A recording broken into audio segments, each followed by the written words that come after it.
If you have difficulty in emptying your bladder, you may need to use a catheter multiple times per day to empty your bladder. This is called intermittent self-catheterization.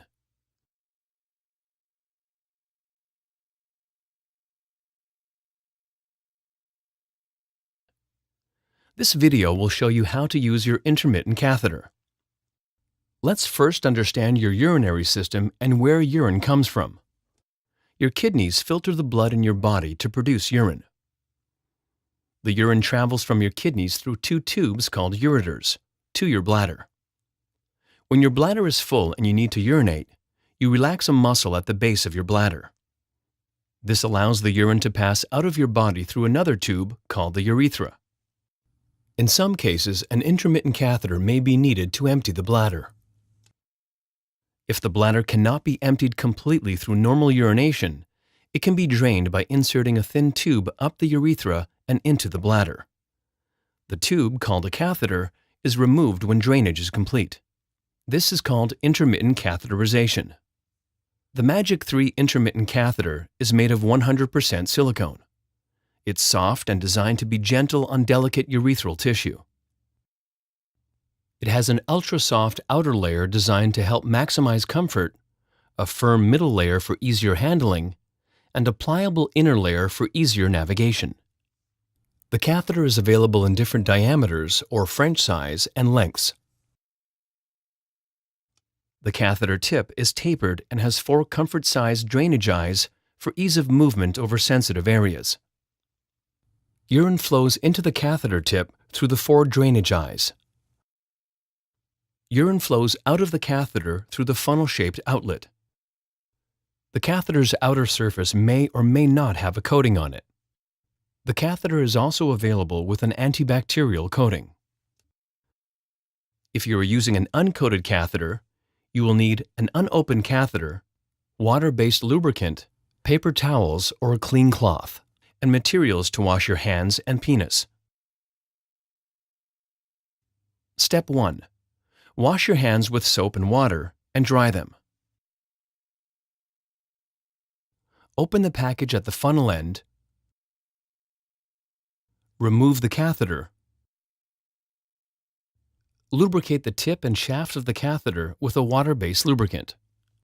Avoid touching the tip of the catheter to other surfaces or with your fingers to prevent contamination. Step 3. Wash the tip of your penis using a washcloth or wet wipe. Step 4.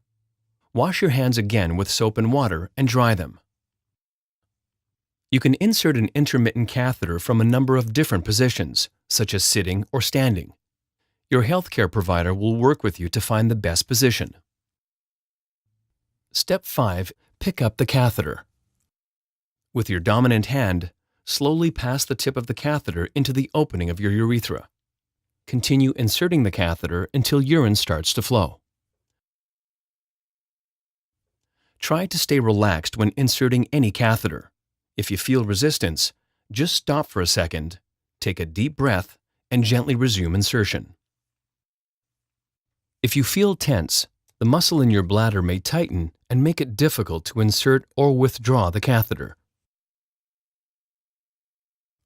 Step 6. As soon as urine starts to flow, point your penis down toward the toilet or other collection device. If you cannot reach the toilet, a collection device or extension tubing can be used. When urine stops flowing, slowly begin to withdraw the catheter. If urine starts to flow again while you're removing the catheter, stop until the last drops have drained. Step 7. Finish removing your catheter and dispose of it and its packaging into a wastebasket. Do not flush the catheter down the toilet. Remember that a catheter should only be used one time. Finally, wash your hands again with soap and water. For more information, visit us at bardcare.com and join our community. Intermittent catheters are intended for use by adult and pediatric, male and female patients for draining urine from the bladder. Reuse of a single-use device may create a risk of patient or user infection compromise the device, which may lead to device failure and/or injury, illness, or death of the patient. Please consult product labels and inserts for more detailed safety information and instructions for use.